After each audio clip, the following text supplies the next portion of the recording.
Halo sahabat-sahabat VTuber dan YouTuber dimanapun berada saat ini di seluruh Indonesia. Saya Dema, senang sekali kembali menjumpai Anda dalam channel Dema Hendrik Immanuel.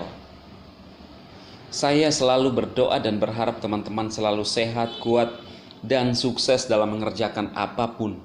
Amin. Dan saran saya teman-teman bisa melakukan vaksinasi ya, agar teman-teman bisa beraktivitas dengan baik, tidak ada keraguan, tidak ada kekhawatiran, mau melakukan apa saja, khususnya di masa pandemi teman-teman ya, karena kita sering berhubungan dengan sesama kita. Nah, teman-teman sebelum saya lanjut, teman-teman bisa mendukung ke channel saya dengan menekan tombol subscribe, like, dan share ya. Jangan lupa tekan loncengnya agar setiap kali saya mengupload video, Anda mendapatkan notifikasinya teman-teman. Terima kasih banyak. Nah, kali ini saya akan bahas yang berkaitan dengan judul saya, yaitu DHI cuci tangan. Kali ini saya akan bahas yang berkaitan dengan judul ini. Jadi kalau teman-teman kemarin itu saya membahas atau parodi tentang kantor Viples ya. Dan banyak yang berkomentar ya, yang aneh-aneh di channel saya. Seolah-olah mereka mikir bahwa itu adalah karakter saya yang sebenarnya. Mereka tidak bisa mengerti dan membedakan bahwa ada yang namanya parodi, ya, ada yang namanya memainkan karakter atau karakter yang sesungguhnya. Tetapi saya tidak menonton dari channel saya supaya teman-teman bisa terhibur, ya. Khususnya teman-teman VTuber atau juga yang tidak menyukai saya, minimal senyumlah kalau tidak ingin ketawa lepas ya, karena sampai ada yang keluar air matanya katanya gitu melihat video saya. Minimal ya kalian senyum-senyumlah ya, terhibur, karena kalau kita sering senyum atau gembira itu adalah obat ya, karena hati yang gembira adalah obat. Tetapi semangat yang patah, kita penuh dengan ketakutan, kekhawatiran, kecemasan, mengeringkan tulang, dan bisa cepat kembali ke sang Khalik. Jadi teman-teman, khususnya para haters, ya bedakanlah yang namanya karakter, yang mana humor. Masa kok ngomong sampai ada yang bilang ini motivator stres, ya. Kalau terlalu tegang, terus serius, terus monoton seperti patung Gajah Mada, Bapak, Ibu, saudara-saudara sekalian haters and lovers, salam cerdas Indonesiaku. Ya. Ya buat saya sih ya suka dengan yang namanya humor, teman-teman. Karena minimal kita bisa umur panjang, ya, gitu. Nah, teman-teman, berkaitan dengan judul saya, benarkah DHI cuci tangan, leader-leader cuci tangan? Banyak komentar-komentar di luar sana, bahkan banyak ya isu-isu yang kurang sedap lah ya. Lalu apakah benar demikian, leader-leader cuci tangan ya? Saya melihat ada beberapa komentar yang berkomentar di video orang lain yang menyebutkan nama saya, yang menyebutkan nama leader-leader lain, lalu mengatakan bahwa mereka itu cuci tangan ya. Tapi teman-teman, kita perlu lihat sebenarnya apa itu cuci tangan. Dalam KKBI ada 3 pengertian yang dimaksud cuci tangan. Yang pertama adalah membersihkan tangan ya. Kita membersihkan tangan dari kotoran ya. Ini secara harafiah. Lalu kemudian di bagian kedua adalah tidak ikut campur dalam masalah walaupun mengetahui ya, masalah orang lain, walaupun dengan mengetahui. Contohnya ada satu kasus, Anda mengetahui masalah itu, tapi waktu Anda misalnya ingin dikonfirmasi, Anda tidak ingin menjelaskan ya. Jadi tidak ikut campur dalam masalah walaupun mengetahui. Itu yang kedua, cuci tangan. Lalu yang ketiga adalah tidak mau terlibat dalam kesalahan yang dibuat oleh orang lain ya. Artinya ya hampir berkaitan dengan nomor 2. Tidak ingin ikut campur dalam masalah yang dibuat oleh orang lain. Itulah yang namanya cuci tangan. Lalu kemudian ada di sana yang mengait-ngaitkan tentang fituk. Mungkin pengertian mereka adalah bahwa setelah menjerumuskan katanya bebek-bebek dungu, yang bebek-bebek dungu juga menjuruskan bebek-bebek dungu, maka sekarang cuci tangan, ya kan? Mungkin begitu maksud mereka. Nah, teman-teman, benarkah saya atau DHI cuci tangan? Ya, kita akan lihat video ini untuk menjawab itu, ya. Oke, Anda bisa melihat video ini. Halo teman-teman, saat ini saya mau mencuci tangan supaya tangan saya bersih. Apalagi di musim pandemi kita harus rajin-rajin cuci tangan, ya. Jadi cuci tangan itu untuk membersihkan tangan, kotoran, ya. Kalau kita menyentuh sesuatu itu artinya cuci tangan juga, ya. Jadi saya akan cuci tangan. Leader yang cuci tangan katanya, ya. Si Dema itu, si DH itu cuci tangan.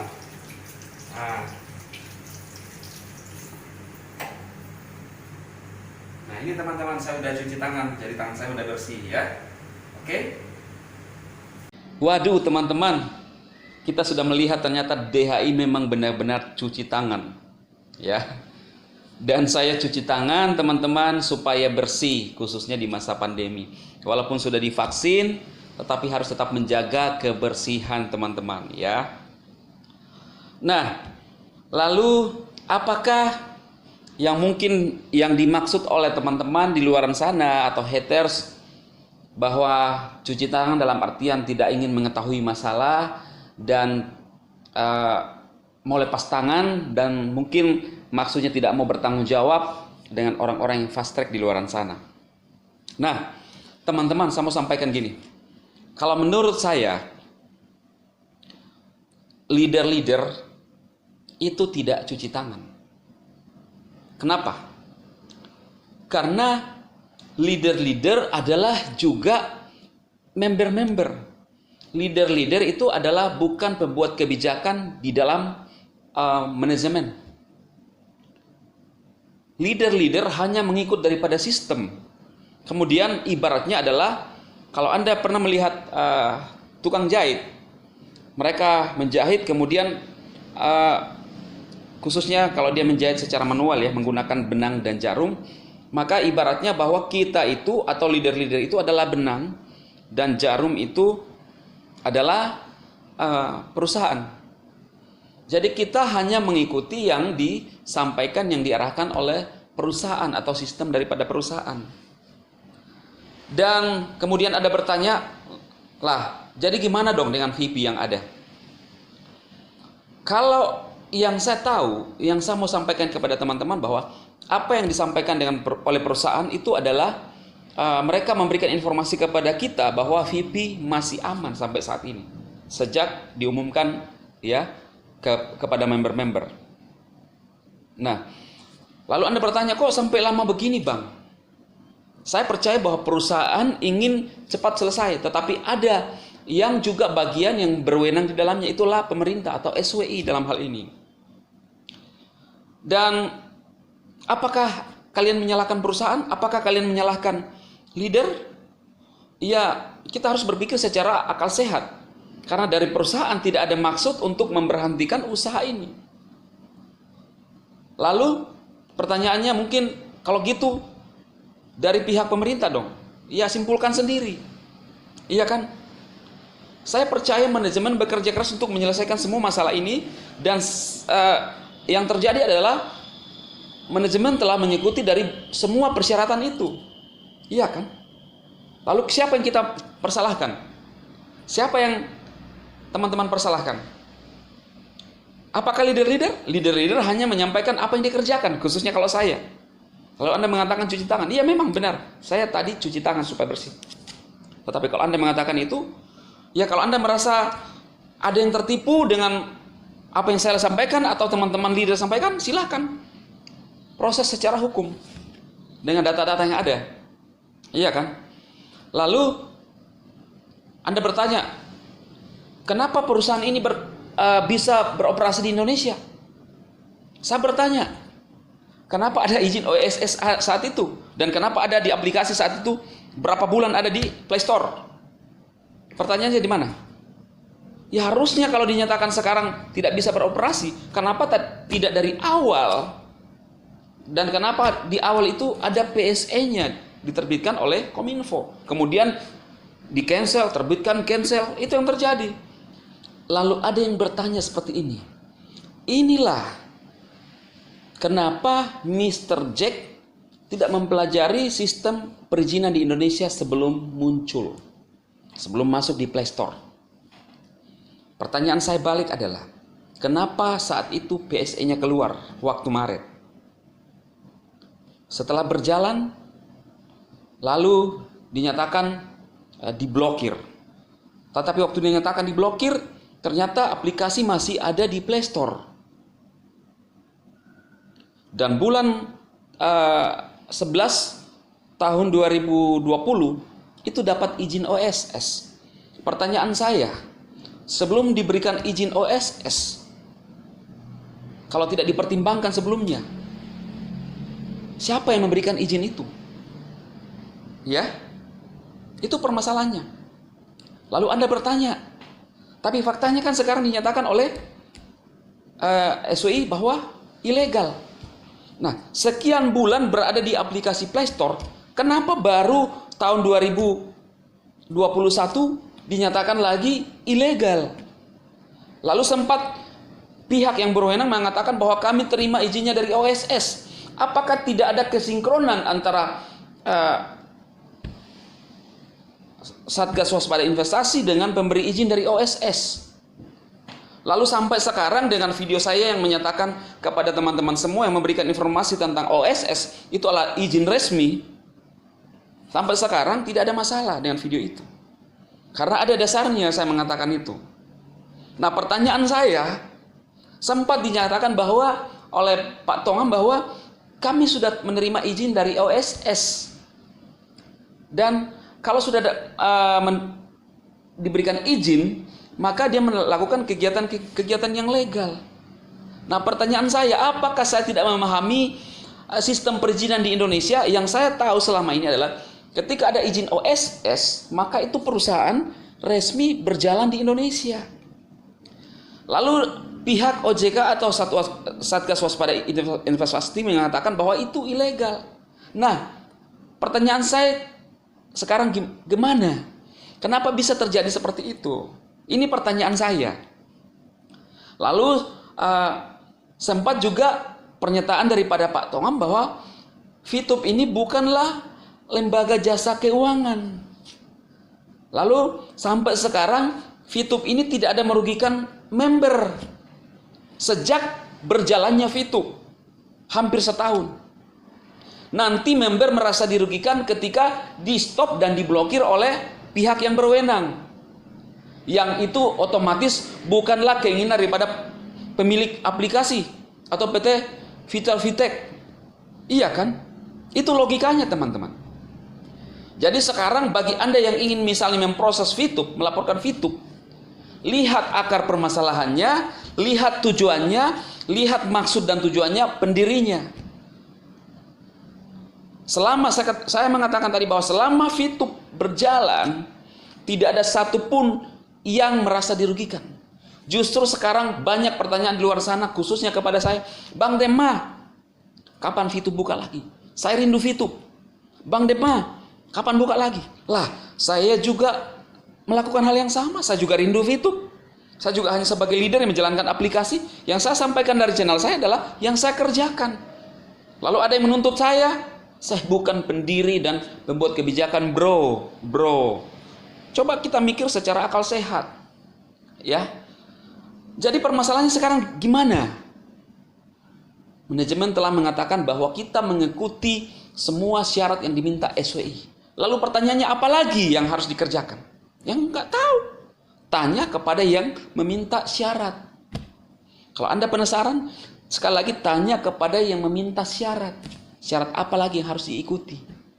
Karena itikat baik dari perusahaan adalah segera buka Fitup. Itu tujuan dari perusahaan. Karena Mr. Jack tidak ada kepentingan di sana. Mr. Jack mengatakan bahwa Fitup ini adalah rumah kita, milik kita bersama. Jadi kalau sampai sekarang masih belum buka, bertanyalah kepada orang yang memegang kunci untuk membuka itu.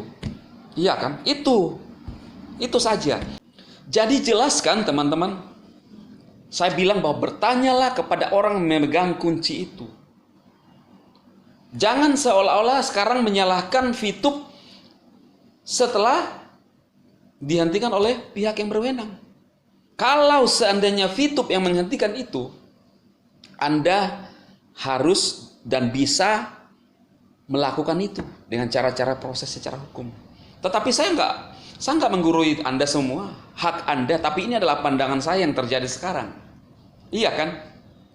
Lalu bagaimana dengan orang-orang yang selalu nyinyir? Lah itu tidak ada kepentingan sebenarnya dengan Fitup.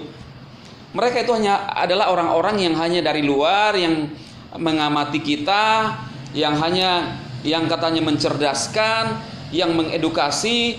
Tetapi menurut saya bukan lagi kepada mencerdaskan. Ini lebih kepada memprovokasi. Ini tidak mengharapkan aplikasi untuk hadir.